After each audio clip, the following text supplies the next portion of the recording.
E aí, tudo bem? Beleza? Meu nome é Gabriel Chaves, sou professor de Química e nesse vídeo eu vou resolver as 4 questões dissertativas de Química da FAMEMA 2024. A gente vai estudar pela prova, né? Então vou trazer mais coisas do que a resolução, vou fazer algumas indicações de estudo, vou trazer aí também materiais adicionais para a gente ver e a gente vai estudando pela prova, beleza? Qualquer dúvida durante a resolução, deixa um comentário. Durante a resolução, se você não fez a prova, tenta fazer antes e aí você vê a resolução. Senão você não aproveita direito. Se você só ficar vendo resolver exercícios, não, você não aproveita tanto assim as resoluções, tudo bem? Então tenta fazer sozinho e aí você vê a resolução. Beleza, então aqui tá a capa da prova, né? FAMEMA 2024, vestibular da banca da VUNESP. Isso é muito importante, pessoal, que se você quiser estudar para mais se preparar aí para a FAMEMA melhor, o que eu recomendo? No meu canal tem resolução de diversos vestibulares, né? Então faça questões da FAMEMA dos anos anteriores, mas faça também de outros exercícios, faça também de outros vestibulares que a banca também é VUNESP, né? Então FAMERP ajuda demais, FMJ tem aqui no meu canal, UNESP 2024, segunda fase, as questões dissertativas, uma prova que pouca gente resolveu e tem resolvido aqui no meu canal, são várias questões da VUNESP também, do Provão Paulista seriado, né? Então são provas para o primeiro, para o segundo e para o terceiro ano do ensino médio. São questões que eles dividem, né, pelo ano letivo, mas é igualzinho eles cobram nos outros vestibulares. Dá para estudar muito por esses vestibulares se você quer se preparar para a FAMEMA. Aí tem Univesp, Unifesp também. Beleza? Então esses são 8 aqui que tem no meu canal para você estudar. Só procurar aí e estudar pra caramba. Qualquer coisa, deixa um comentário que eu mando o link se você estiver meio perdido. Beleza? Legal. Então quais foram os temas das 4 questões aí, né? Questão 1, 2, 3 e 4. Nem dá, assim, para considerar que teve conta na prova. São contas muito fáceis, assim, conta de soma, conta de massa molar, são continhas bem fáceis mesmo, né? Teve 1, 2, 3, 4 itens que pediu para você fazer conta, mas tudo continha muito tranquila, nada como uma estequiometria com rendimento, um equilíbrio que tem conta como potência de 10, nada disso, tá? Tudo continha bem tranquila. E aí a prova foi distribuída assim, né? A última questão de química orgânica, compostos orgânicos, isomeria, reações orgânicas.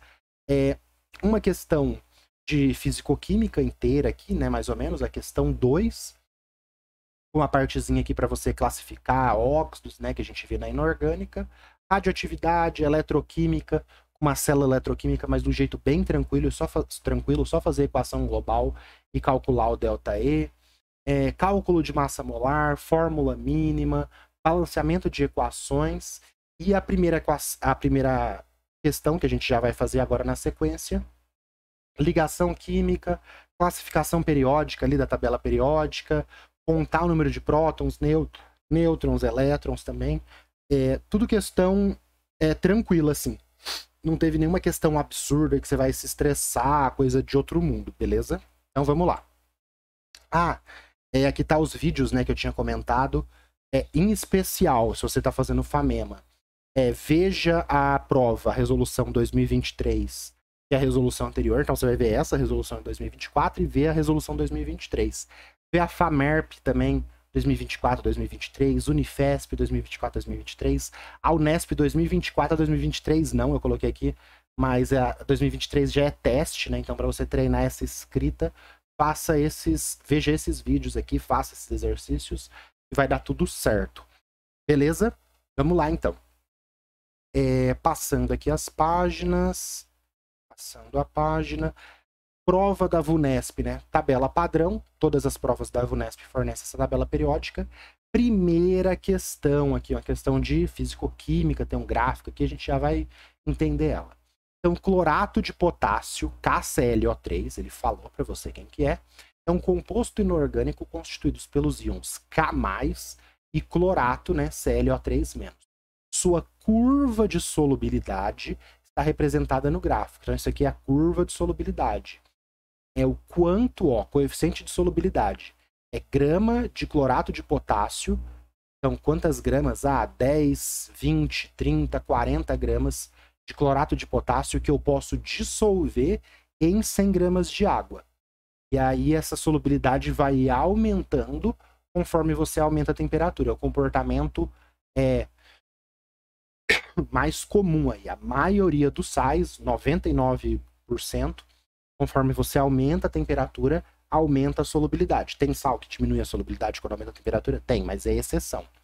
A maioria aumenta a solubilidade conforme a temperatura do solvente aumenta.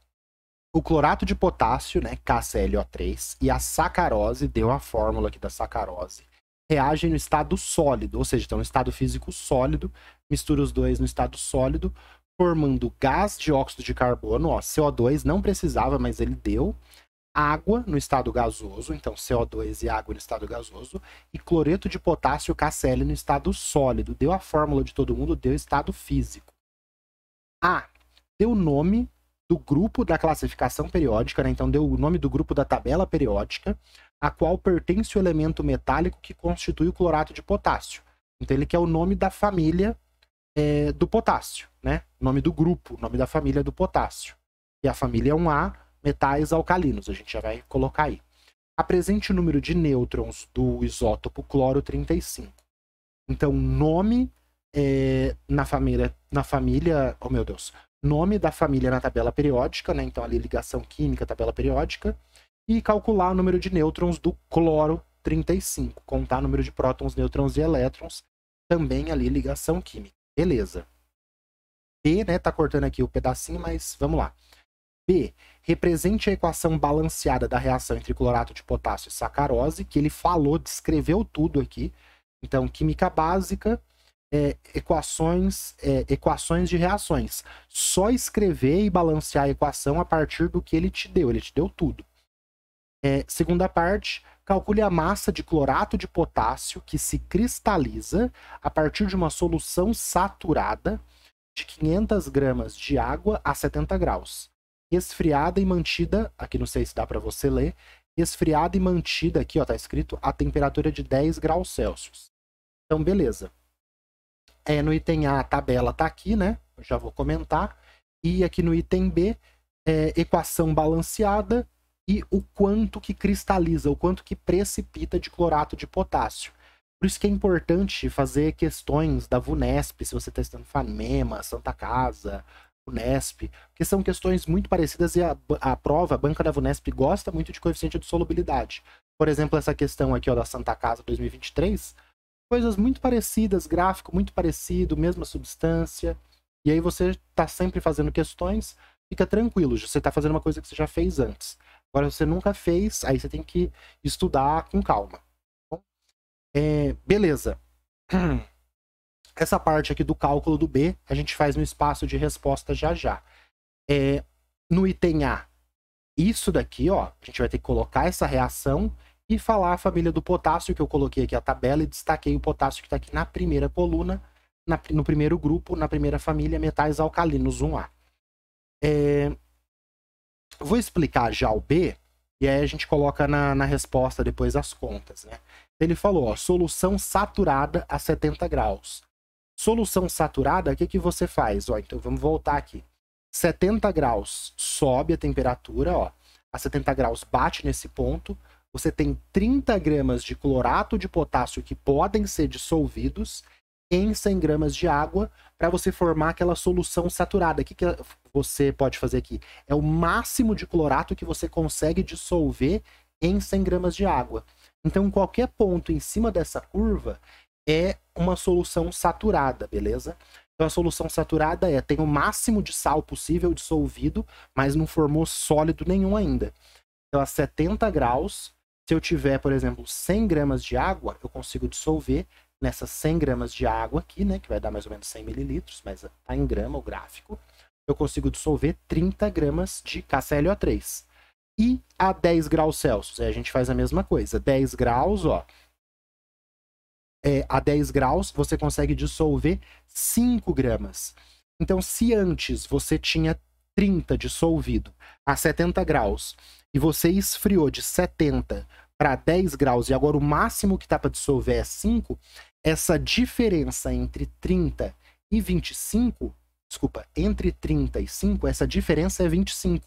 Esse 25, que é a diferença entre o quanto que dissolve a 70 e o quanto que dissolve a 10, essa diferença é 25 gramas para cada 100 gramas de água que vai ser formado aqui. Só que eu tenho 100 gramas de água? Não. Ele tem 500 gramas de água. Aí vai ter que fazer uma continha que a gente coloca já na resposta. Essa daqui, esse líquido também é uma solução saturada. Só que é uma solução saturada com precipitado. Porque nesse líquido tem o máximo possível para ser dissolvido, que é o quê?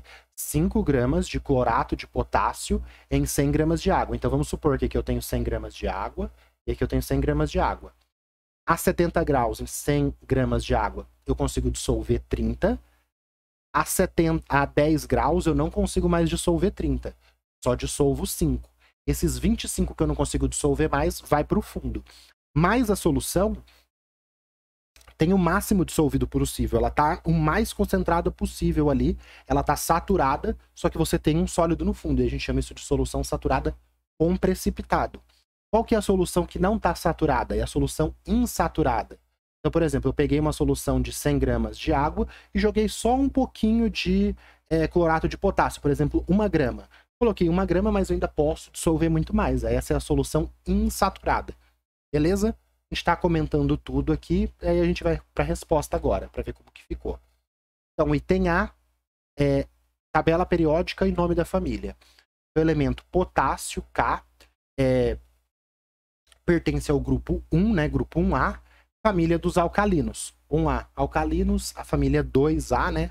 Grupo 2 é os alcalinos terrosos, que não tem nada a ver com o que ele pediu aqui, é só para você diferenciar. 1A, família dos alcalinos. Beleza. Calcular o número de nêutrons do cloro 35. Aí você olha lá na tabela periódica e você vê que o cloro tem um número atômico, ele é o elemento na posição número 17. Então ele é o cloro, ele tem número atômico 17, isso que a gente pegou lá da tabela, e é o isótopo 35. A gente fala isótopo 35 porque quando a gente fala oxigênio 16, oxigênio 18, quando a gente está falando oxigênio 16, oxigênio 18, quando a gente fala isótopo e um número, esse número é a massa, tudo bem? Então, oxigênio 18, a massa do oxigênio é 18, é o isótopo com massa 18. Cloro 35, é o cloro com massa 35, e o número atômico está na tabela, todo cloro tem número atômico 17, que é o que está lá na tabela. Beleza, a gente tem o cloro 35, tem o número D, a gente já vai preencher. Se o número atômico que está na tabela é 17, é porque ele tem 17 prótons. Então, todo elemento químico com 17 prótons é um cloro. O cloro tem o número atômico 17, tem 17 prótons. E aí, o 35, que é a massa, o que é? A massa, que é esse número de cima, é o número de prótons, P, mais o número de nêutrons. Se eu sei que tem 17 prótons, então 35 é igual a 17 prótons mais N nêutrons. N tem que ser 18, então o cloro 35 tem 18 nêutrons, circulei, pois a barrinha fechou. Beleza? Qualquer dúvida, tô aí. Beleza. B. Represente a equação balanceada entre o clorato de potássio e a sacarose. Então vamos lá, ó. Sacarose tá aqui, C12H22O11 no estado sólido, porque ele falou estado físico sólido. Reage com clorato de potássio, que ele deu também a fórmula lá no começo do texto, né, que ele só escreveu clorato de potássio para não ficar repetindo, mas no começo do texto ele deu, que é KClO3 também sólido. E aí forma gás, gás carbônico, água gasosa e KCl, cloreto de potássio sólido. Ganhei pontinho aqui? Já ganhei, mas eu tenho que colocar ela balanceada. Como que a gente faz o balanceamento? Pega a substância com maior quantidade e maior diversidade de átomos e coloca o número 1 na frente. Aqui só tem 2 elementos, aqui só tem 2 elementos, hidrogênio e oxigênio. Aqui só tem 2 elementos, K e Cl. Aqui tem 3, KClO. E aqui tem 3, CHIO. Só que aqui tem 3 e olha o tanto de átomos que tem. E aqui tem 3 e tem 3 oxigênios, 1 cloro e 1 potássio. Então aqui tem 5 átomos e aqui tem muitos átomos. Então eu faço desse jeito, eu pego a substância com maior quantidade e maior variedade e taco 1. E aí eu vou balanceando o resto a partir desse. Açúcar, né, uma sacarose, eu tenho 12 carbonos. Se eu tenho 12 carbonos, e única substância que nos produtos com carbono é CO2, eu vou ter que ter 12 CO2 para ter 12 carbonos, beleza? Eu tenho 22 hidrogênios, né? Porque é 1 multiplicando 22. Eu tenho 22 hidrogênios. E aqui é a única substância nos produtos com hidrogênio. Então eu tenho que ter 11 águas, porque 11 vezes 2 dá 22 hidrogênios. Balanceei o carbono, balanceei o hidrogênio. Agora, eu posso balancear o potássio direto? Não, vamos o O. Oxigênio tem aqui, tem aqui, tem aqui, tem aqui. Então a soma dos oxigênios no reagente tem que ser igual à quantidade total de oxigênios nos produtos. Eu já tenho a quantidade total de oxigênios nos produtos? Já. Tenho 12 vezes 2, dá 24 oxigênios, mais 11 oxigênios, tudo bem? Então 12 vezes 2, aqui tem 24 oxigênios, mais 11. Só que aqui já tem 11. Então se aqui já tem 11, aqui vai ter que ter um número, aqui na frente, e multiplicado por esse 3, dê 24 oxigênios. Por quê? Aqui é 24 mais 11, aqui vai ter que ter 24 mais 11.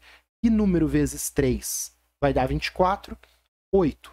Então, 8 vezes 3, 24 oxigênios, mais 11, 24 oxigênios mais 11. 24 mais 10, 34, mais 1, 35. Então, eu tenho 35 oxigênios nos reagentes, 35 nos produtos. Agora, balancei o carbono, balancei o hidrogênio, balancei o oxigênio. Eu tenho 8 potássio, eu vou colocar um 8 aqui, para eu ter 8 potássio. Coloquei o 8, também vai ter 8 cloro, tudo balanceado bonitinho, circulou, fechou. Química básica, balanceamento de reações. Eu tenho uma playlist no meu canal de química básica com 50 aulas. Se você quiser aprender balanceamento de reações, separação de misturas, dá uma olhada, tem lá na parte pela teoria, para você estudar química básica, que você aprende de balanceamento. Beleza? E agora, calcular a massa do clorato de potássio que cristaliza. Então, a gente tem que o coeficiente de solubilidade é 30 gramas de clorato de potássio em 100 gramas de água a 70 e 5 a 10 graus. Então, é 30 a 70 graus. Então, é 30, a 70 graus e 5 a 10 graus. E a diferença dá 25. Isso é grama de clorato para 100 gramas de água. Vamos lá para a resposta agora, Cálculo da quantidade de clorato de potássio dissolvido. Eu não tenho 100 gramas de água. Eu tenho 500 gramas de água, porque é o que está no enunciado, Olha aqui, 500 gramas, 500G. Então, a gente vai ter que começar a nossa conta com 500 gramas de água. Essa é a minha quantidade de solvente. Vou calcular quanto que está dissolvido a 70 graus primeiro. Então, o coeficiente de solubilidade a 70 graus é 30 para 100. 30 gramas de clorato para 100 gramas de água. Corta grama de água. 500 dividido por 100 dá 5. 5 vezes 30, 150. Então, a 70 graus dissolveu 150 gramas de clorato de potássio. Agora eu vou descobrir quanto que dissolve a 10 graus. Faço a mesma coisa. 500 gramas de água, uso o coeficiente de solubilidade, que é 5 gramas de clorato por 100 gramas de água, coeficiente de solubilidade a 10 gramas. A solubilidade diminuiu. 500 dividido por 100 é 5. 5 vezes 5, 25. Então, ele saiu de 150 gramas dissolvidos para 25. Essa diferença de 125 foi quanto que precipitou. Como que eu coloco isso? Aí eu coloco aqui B ainda. Então, é tudo B, B, equação. B, cálculo da quantidade dissolvido. B, cálculo da quantidade de potássio que cristalizou, que precipitou, que foi ao fundo. A massa cristalizada é a massa dissolvida a quente menos a massa dissolvido a frio, que é a diferença. Antes solubilizava 150, agora solubiliza 25. Essa diferença de massa dissolvida a quente com a frio dá a massa cristalizada, dá a massa precipitada. Então, 150 menos 25 igual a 125. Massa cristalizada, 125 gramas, circulou, fechou, ganhamos nossos pontinhos, Maravilha. Assustei aqui minha gatinha pulou no chão. Beleza. Tranquilo? Vamos dar uma afastada aqui. Qualquer coisa, né? dá um toque, comenta que assim que possível eu respondo. Não se esquece de se inscrever no vídeo. Então essa daqui, ó, é a curva de solubilidade, é o coeficiente de solubilidade. Pontos abaixo está insaturado, pontos em cima da curva é solução saturada. Quando eu resfrio, essa diferença é o quanto precipitou. Beleza? Vamos para o próximo. Segunda questão. Questão 2, FAMEMA 2024, dissertativas de Química aí. Um estudo clínico realizado na Holanda avalia a viabilidade do uso de microesferas de ácido polilático contendo o radioisótopo Holmio 166. E ele deu aqui o símbolo do elemento com a massa dele. Em procedimentos de radioterapia em paciente com tumores nas regiões da cabeça e pescoço. Então é um problema, né? Tumor, câncer, problema aí que a ciência, né? Sempre tem o cor, né? Estudar não dá nada. Estudar não serve para nada. O médico que vai te atender não precisa estudar. O engenheiro que vai construir a casa, o carro, o avião que você anda não precisa estudar. O professor que vai preparar esses profissionais não precisa estudar, porque tem um monte de gente aí, né? Que desvaloriza a educação, desvaloriza o ensino. Hoje é só fazer... Só estuda quem não se garante no TikTok, né? E aí a gente vê a importância do estudo aqui, né? Beleza. Então vamos lá. Momento... Fiquei puto aqui, né? Então tá. Então, ao ingerir essas microesferas, o paciente recebe radiação gama, radiação beta, emitidas pelo radioisótopo.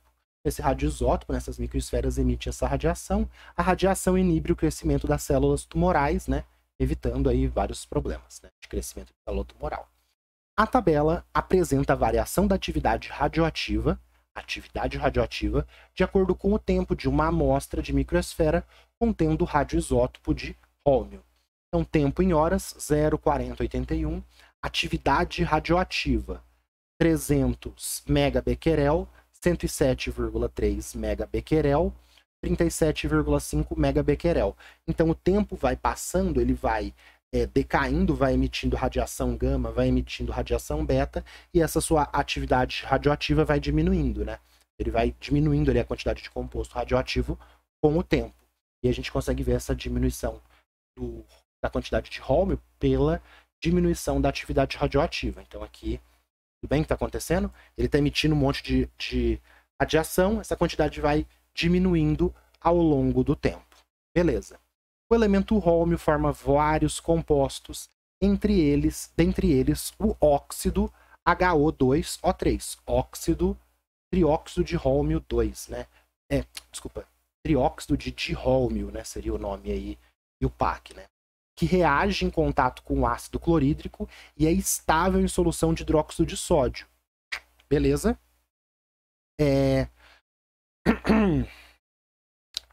Qual o número de oxidação do Holmio no óxido e classifica esse óxido com relação ao caráter ácido-base. Beleza. Número de oxidação e classificar quanto ao caráter ácido-base. Ele te falou aqui, ó. O óxido, ele reage com ácido clorídrico e é estável em hidróxido de sódio, que é básico. Ele te falou.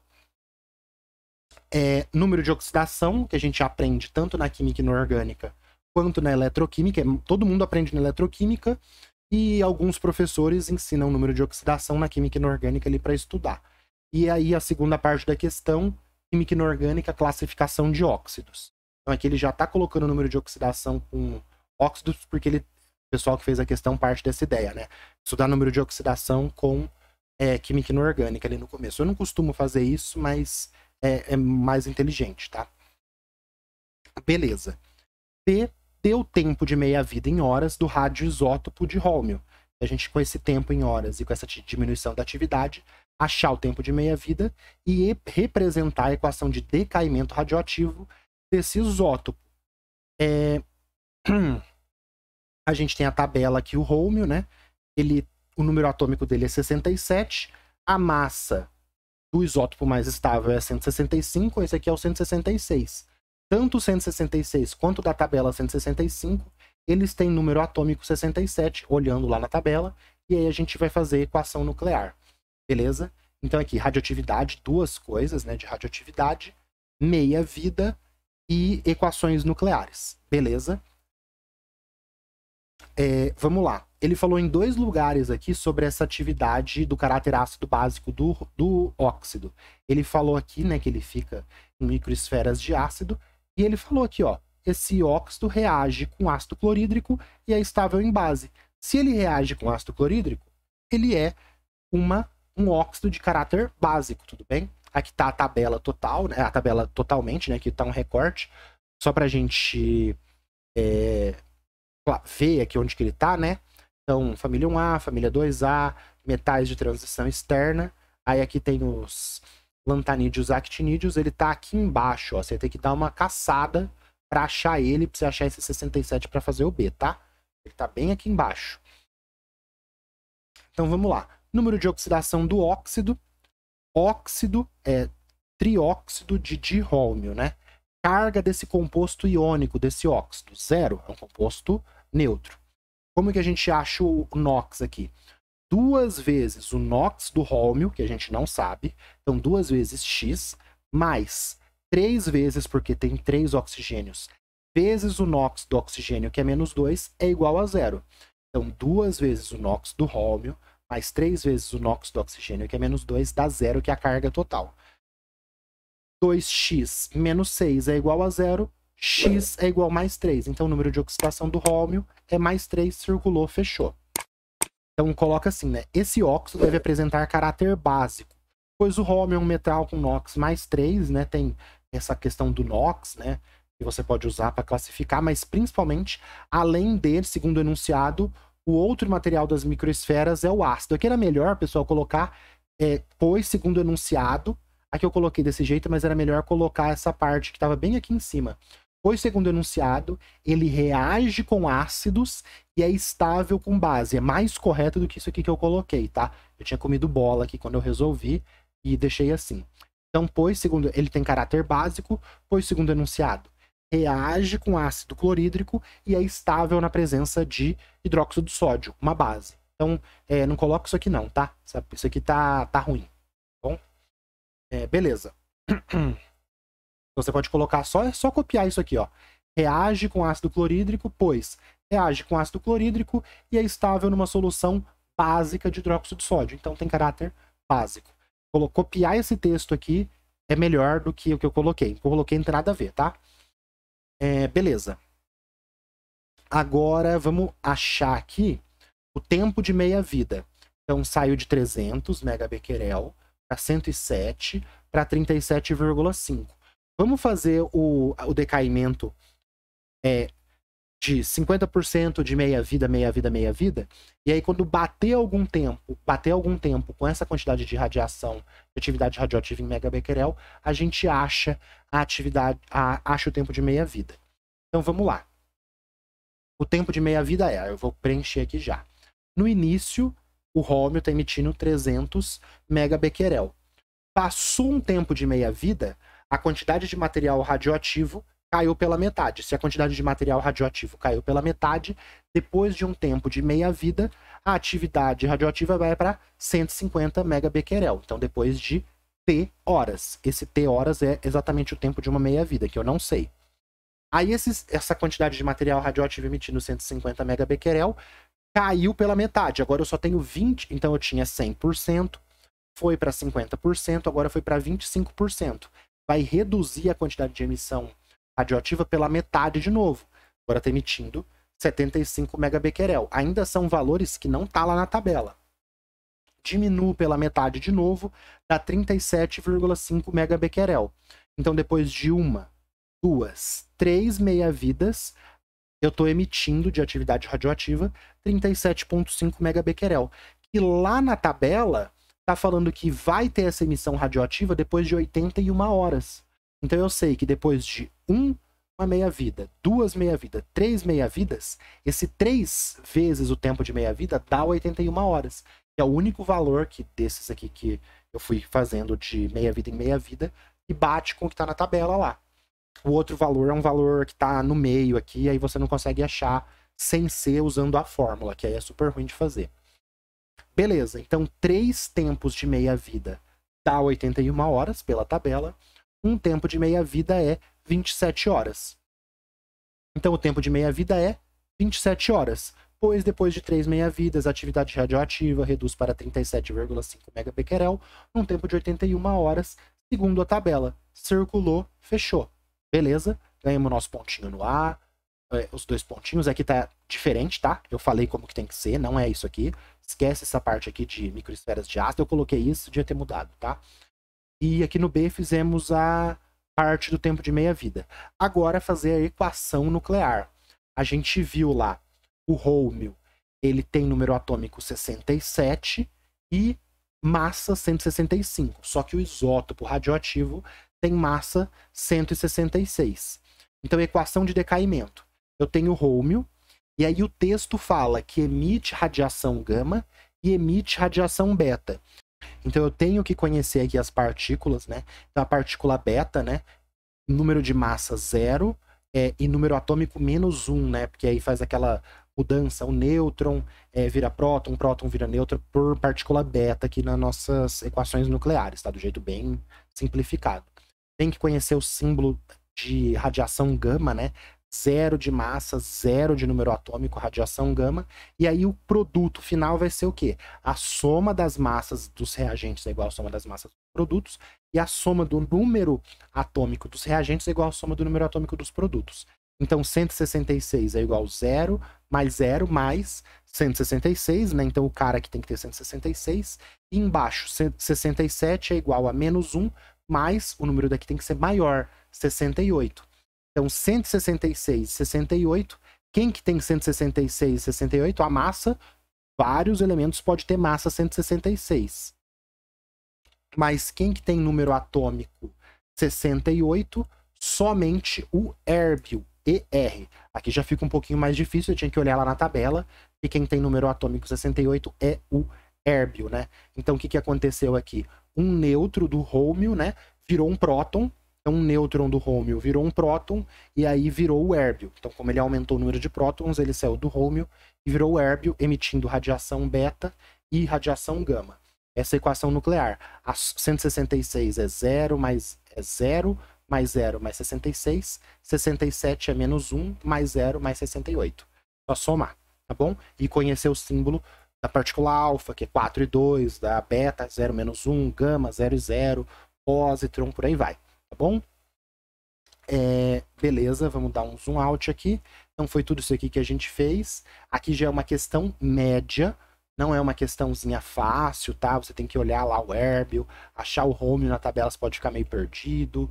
Fazer a meia-vida aqui normal, não tem nada facilitando. Cálculo de Knox. Essa parte aqui da interpretação de texto eu comi bola, coloquei uma resposta diferente, mas só você colocar, é um óxido de caráter básico, pois reage com ácido e é estável em base, tá? Eu coloquei errado aqui, tá errado que eu coloquei. Bom, beleza? Vamos para o próximo, para a terceira questão? Questão 3. FAMEMA 2024, questões dissertativas de química. Então aqui a gente vai ler, né? Células a combustível, né? Microbianas. Então esse já é um tema que a gente já tem que conhecer, um tipo de pilha aí que você vai fornecendo, alimentando com combustível, com comburente ali às vezes, né? Com combustível sempre, com comburente às vezes ela tá aberta, às vezes você alimenta com comburente.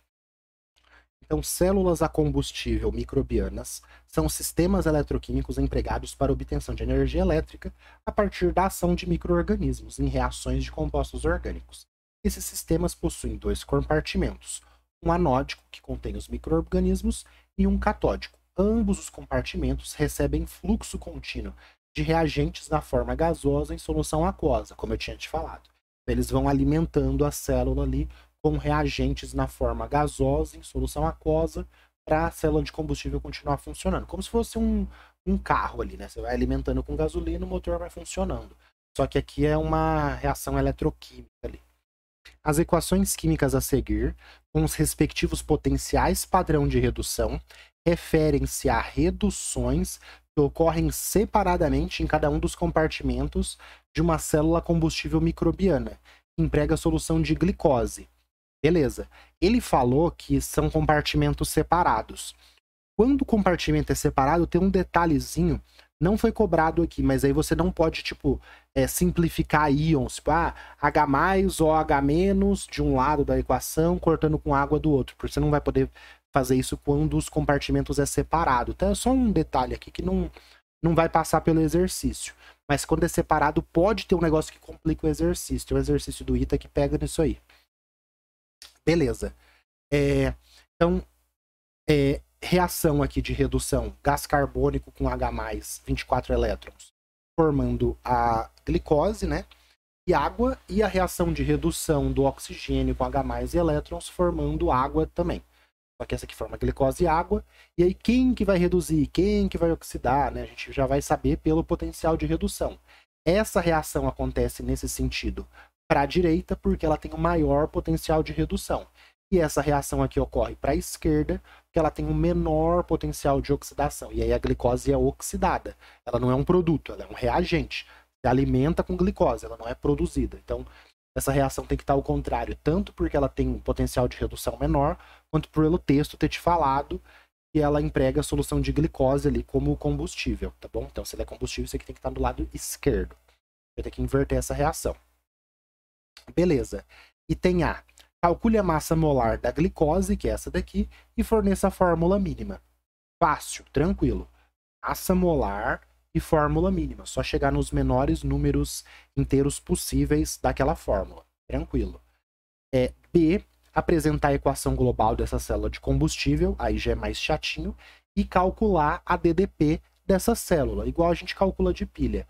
Potencial de redução menos o potencial de redução de quem oxida, ou o potencial de redução, e esse aqui invertido seria o potencial de oxidação somado, a gente já vai ver. Então essa segunda parte aqui, né, espontaneidade, cálculo de ΔE, de novo, várias questões de célula de combustível aparecem em provas da VUNESP, estude por outras provas, vai fazendo provas diferentes, e aí você fica craque em célula de combustível. Então, a reação de baixo vai sofrer redução, porque tem maior potencial de redução. A reação de cima, ela vai estar para a esquerda, né? Esses aqui vão ser os reagentes. Ela tem menor potencial de oxidação, menor potencial de redução, então ela sofre oxidação. Essa vai para a esquerda, essa vai para a direita. Beleza. Fácil para médio. Item A, fácil, tudo bem? Fácil. Aqui, médio para difícil, né? Que é uma coisinha, equação global ali, várias coisas. E aqui, médio, médio para difícil. Então, acaba ficando fácil para médio. É uma questão absurda, porque o item A ajuda demais. Beleza, vamos lá. Massa molar da glicose, tranquilo, né? A massa molar da glicose, C6H12O6, Então, a massa molar da glicose é 6 vezes a massa do carbono, porque tem 6. 12 vezes a massa do hidrogênio, mais 6 vezes a massa do oxigênio. Olha lá na tabela periódica, massa do carbono é 12, massa do hidrogênio é 1, massa do oxigênio é 16, 6 vezes 12, 72, 12 vezes 1 é 12, 6 vezes 16, 96. Tem muita gente que sabe a massa da glicose de cabeça, 180 gramas por mol. Já fizemos 25% dos pontinhos do exercício. Fórmula mínima da glicose, a fórmula molecular da glicose é essa daqui. Então, a fórmula mínima, né, a gente tem 6, 12, 6, divide tudo por 6, a gente chega em C1, 1 fica invisível, H2O1. Então, esse daqui, né, são os menores números inteiros que você pode ter na fórmula para chegar na fórmula mínima da glicose. Circulou, já fez metade. Tranquilo, sempre fazer isso. Beleza. B agora, encontrar a equação global dessa célula de combustível. Semi-reação de redução. É aquela reação do oxigênio, só copia do jeito que ela tá. Então, O2 está lá em cima, é só copiar igual. O2 mais 4H+, 4 elétrons nos reagentes, porque na redução, os elétrons eles são reagentes, né? Recebe elétrons, produzindo 2 águas. E o potencial de redução igualzinho tá lá. Só copiei igual estava no texto. Já a semi-reação de oxidação é aquela reação da glicose ao contrário. Então, glicose com 6 águas, produzindo 6 CO2, 24H+, e 24 elétrons.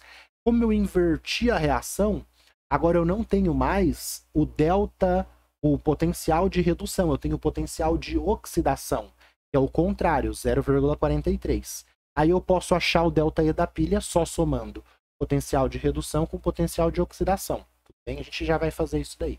Vamos fazer a equação global primeiro. Eu não posso só pegar e somar tudo aqui. Eu tenho que ter a mesma quantidade de elétrons nos reagentes e nos produtos. Como eu tenho 24 elétrons nos produtos e 4 nos reagentes, eu vou pegar a primeira equação, vou multiplicar por um número para eu ter 24 elétrons também nos reagentes. Que número vezes 4 dá 24? 6. Então eu vou pegar a primeira equação e vou multiplicar por 6. Multiplica o potencial de redução por 6 também? Não. O que multiplica é o calor liberado, dados termoquímicos. Ah, se 1 mol produzido libera 100, se eu produzir 6 mols, vai liberar 600. Aqui não. Se eu estou produzindo 1 mol, o potencial para reduzir é esse. Se eu estou produzindo 6 mols, o potencial para reduzir é o mesmo. Isso daqui está relacionado mais com estabilidade termoquímica, não com uma corrente, uma quantidade de energia liberada, tudo bem? Aí para isso você faz uma conta com lei de Faraday, aí você usa a quantidade em mols, que aí você usa outra coisa, tudo bem? Então por isso que você não multiplica. Você multiplica a reação por 6, mas o ΔE de pilha não, beleza? Legal. Então, primeira reação aqui, 6 vezes O2, 6O2, 6 vezes 4, 24H+, 6 vezes 4 elétrons, 24 elétrons. Opa, agora tá igual.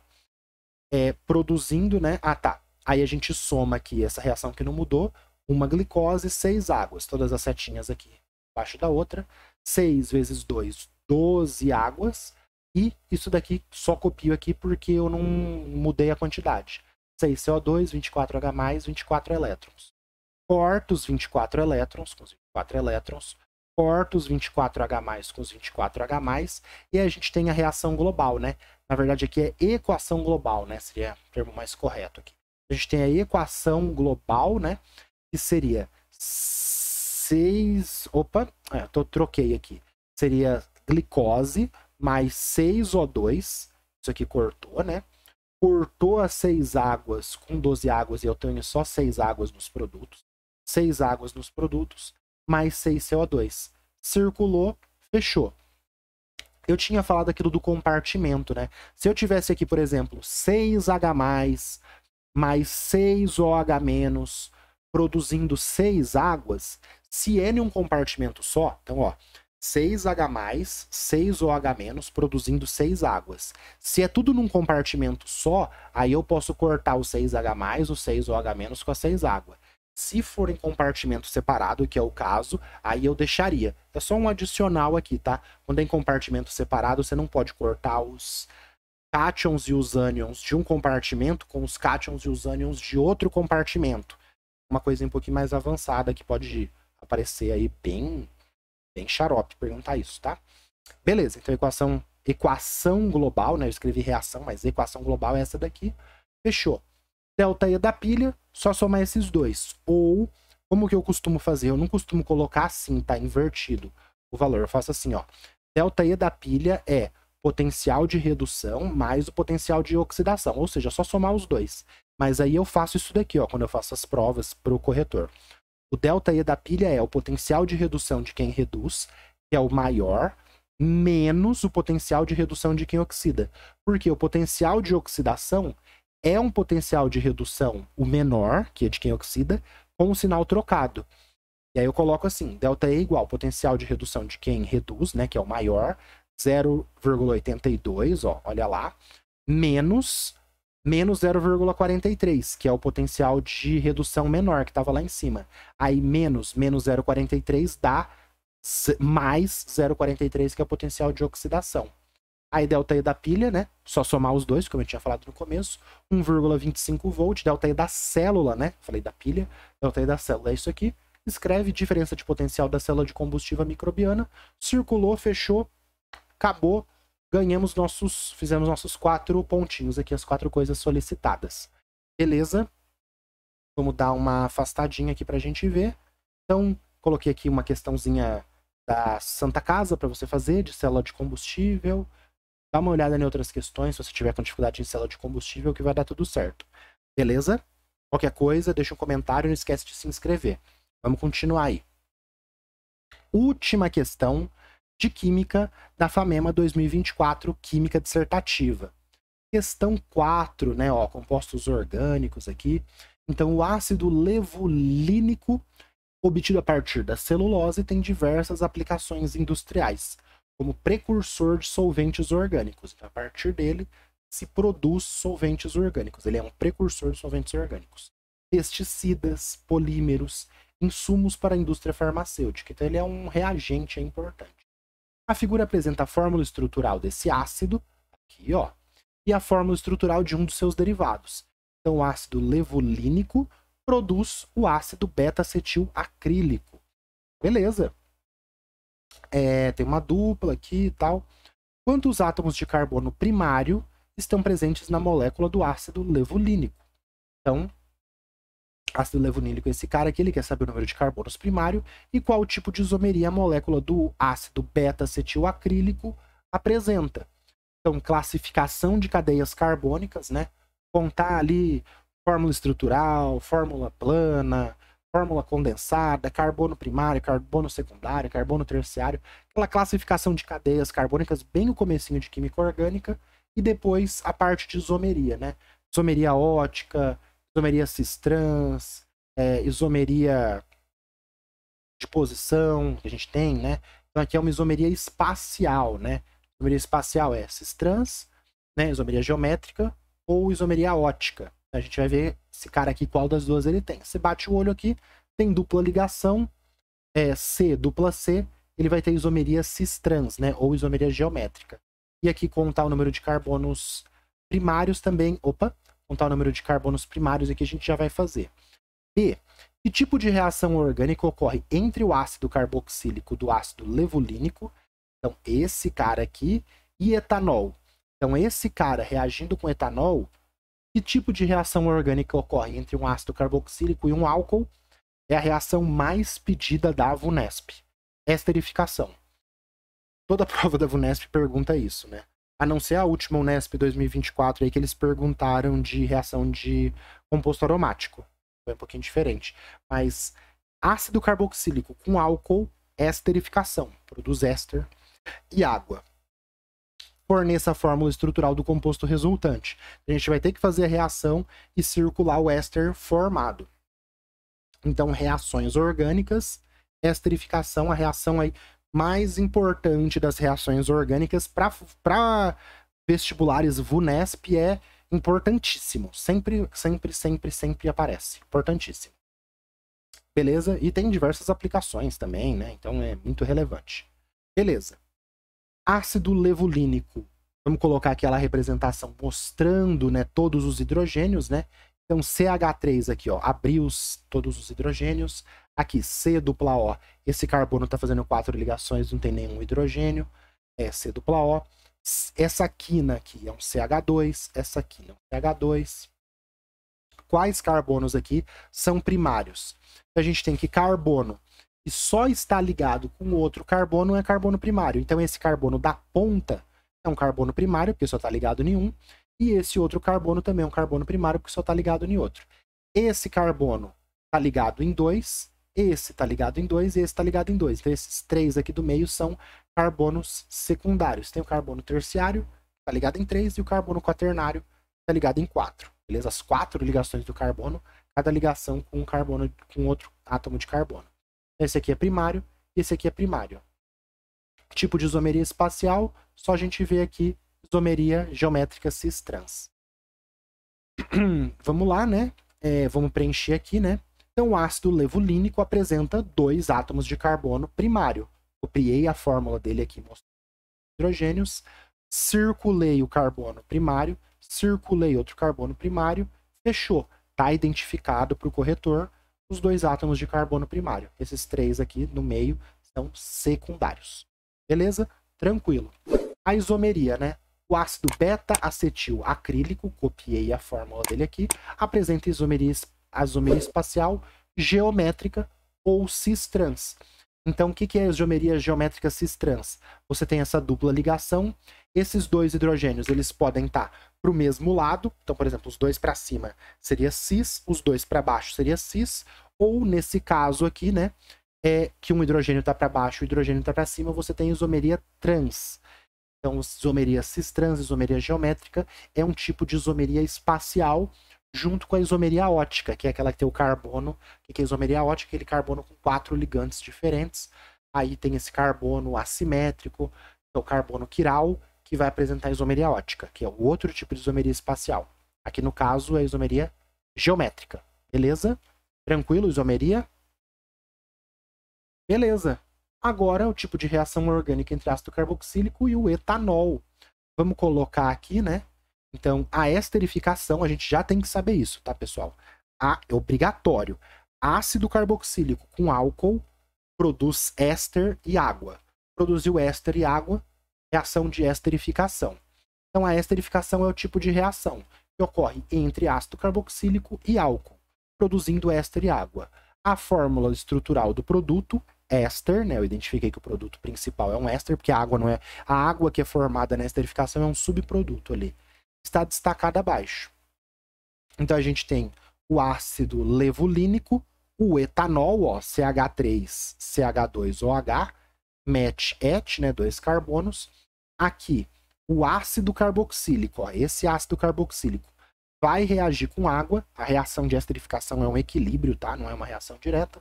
Produz o éster, ó, esse C dupla OH, ele se liga aqui no O, ó, se liga no O, forma um éster e água. A água é um subproduto. Então, o que acontece aqui? O OH, do jeito simplificado, tá? O mecanismo de verdade não é bem assim, não. Mas para nível médio, nível cursinho, o que acontece aqui? Nível simplificadaço, tá? O OH do ácido carboxílico reage com o OH do álcool e aí sai como água. E aí você pode esquentar essa esterificação, você esquenta ela, para quê? Para você evaporar essa água e deslocar o equilíbrio para a direita. E aí você vai ter mais do éster. Aí produziu esse éster aqui, esse éster, essa é a fórmula estrutural. Ó, circulei aqui, ó, fórmula estrutural do produto está destacada aqui. É um éster, ó, C dupla O, C. Aqui eu coloquei um tipo de carbono linha, né, de ter colocado CH2 aqui nessa quina. Mas eu coloquei assim porque eu tinha colocado desse jeito aqui antes. Eu só ajuntei no PowerPoint. Tá bom? Então, mas tá certo. Você não vai perder nada. Então, fórmula estrutural do éster. Ácido carboxílico reage com álcool, produzindo éster e água. O mecanismo de verdade, né? A gente faz isso em meio ácido. Aí protona o álcool. Esse O ataca a carbonila. Desculpa. Oh, meu Deus, você faz isso em meio ácido, aí você protona essa carbonila, vai ligar um hidrogênio aqui. Você não precisa saber disso, tá? Só pra você saber como que é de verdade. Esse oxigênio se liga num H, aí você ativa a carbonila. Esse oxigênio vai ligar num H, que o meio vai estar ácido, vai ativar a carbonila e esse carbono vai ficar bem positivo. Aí esse par de elétrons ataca aqui, e aí por isso que esse oxigênio se liga nesse carbono. E aí depois esse OH sai, esse par de elétrons volta, remove o H, e aí você vai ter isso aqui. Tem todo um mecanismo, várias etapas. Se você fizer química, você vai ver. Bem legal. Beleza? Vamos dar um zoom out aqui. Então, carbono primário, secundário, isomeria geométrica, reação de esterificação importantíssima, colocar a forma estrutural do éster. Tudo bem? Não tá sobrando, nem faltando nenhum átomo aqui. Beleza. Questão média, tá? Porque a questão A, fácil, a segunda parte do A, média, e o B, média para difícil, como o A foi fácil ali, essa parte aqui, acaba balançando tudo, ficando uma questão média. Uma questão impossível, nada. Se ele perguntasse coisas mais específicas, assim, mais absurdas, aí seria uma questão difícil, tá? Questão clássica, então é uma questão média. Ufa! Fizemos as 4 questões da FAMEMA 2024. Então, como eu disse, né? 3 continhas muito tranquilas ali, somar massa molar, coeficiente de solubilidade, era a única que tinha uma continha ali de multiplicação um pouquinho mais, não tão fácil, né? Bastante físico-química, uma questão de química orgânica inteira, química geral, nível da prova, fácil médio, médio, médio, ficou uma prova entre fácil e médio, indo para médio. Então, nível das 4 questões de química, fácil médio. Mas é indo para fácil? Não, é indo para média. É quase uma prova médio. Não foi uma prova média, foi fácil para média, indo para média. Beleza? Câmera inteira. Então, muito obrigado de ter assistido esse vídeo aqui inteiro. Qualquer dúvida, deixa um comentário, eu respondo assim que possível. Vamos estudar, vai dar tudo certo. A gente tá aqui junto estudando. Você que tá estudando, começou no meio do ano, começou no final do ano, tá estudando em cima ali pra FAMEMA 2025. Tamo junto, vamos, estuda, aproveita o tempo que você tem e vai dar tudo certo. Independente do estágio aí que você tá estudando, comenta, vai perguntando qualquer coisa que a gente vai se ajudando aqui e as pessoas também podem se ajudar nos comentários, beleza? Muito obrigado de ter assistido meu vídeo. Qualquer coisa, tamo aí. Valeu e tchau!